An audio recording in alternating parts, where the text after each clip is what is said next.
Colonial cities are beautiful. Wide boulevards, elegant stonework, symmetry that feels almost too perfect. In Anno 1800, building one feels like assembling a work of art. But what if that beauty was part of a lie? A mask for power? A monument to empire? Today we're comparing Anno 1800, one of the most visually stunning city building games ever made, to the real urbanism of colonial empires. From Havana to Hanoi, what did colonial cities actually look like and what were they built to do? Because in both the game and history, the city was never just a place to live. It was a tool of control, extraction, and sometimes propaganda. Let's dive in. In Anno 1800, you built grand city centers, carefully organized, layered by class, resource, and production. The aesthetics echo neoclassical and Baroque design. It's impressive, but also ideological. Real colonial cities often mirror this logic. Wide avenues, central plazas, monumental architecture. Why?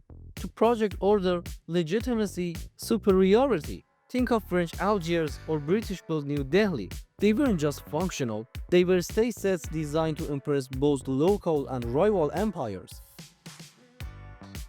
In Anno, you start with farmers and upgrade to engineers. But notice, only certain people get to live near beauty. Sounds familiar? Real colonial cities were heavily segregated. Colonial elites lived in the civilized core, locals were pushed to the periphery, often literally walled out.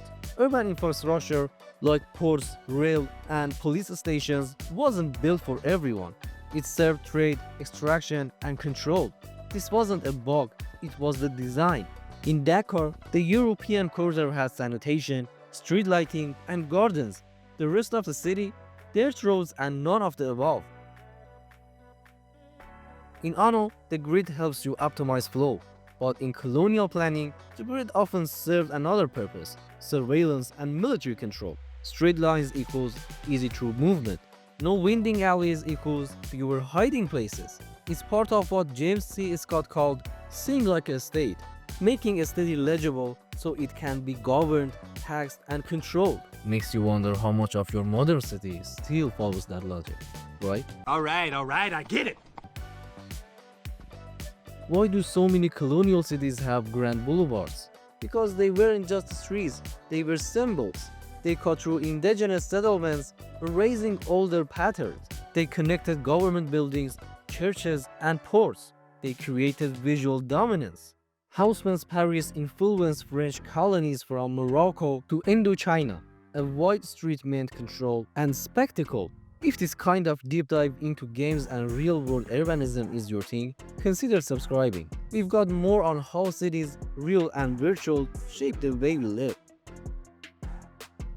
Here's the twist. Anno 1800 actually reflects much of this without saying it. Class hierarchy, industry over environment, central planning with visual dominance. You see it in the layout, the upgrade passes, and even the music. But the game softens it. It's romantic.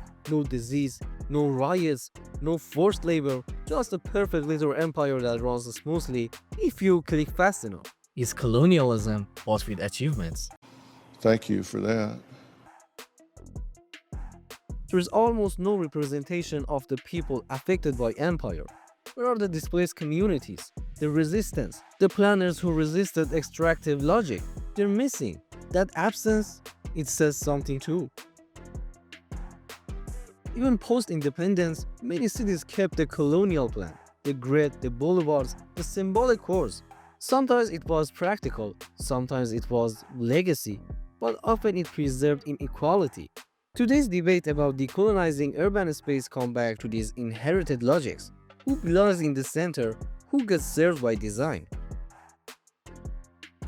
Anno 1800 is a city-building fantasy, but it reflects real urban principles, just with the hard edges sanded off. Colonial cities were beautiful, yes, but also brutal. They weren't just built, they were imposed. Understanding that doesn't mean rejecting beauty, it means seeing the power behind the plan. Urban design is never neutral, and when we study colonial cities or play games that echo them, we're not just learning history, we're asking who gets to build the world. Thanks for watching. See you in the next one.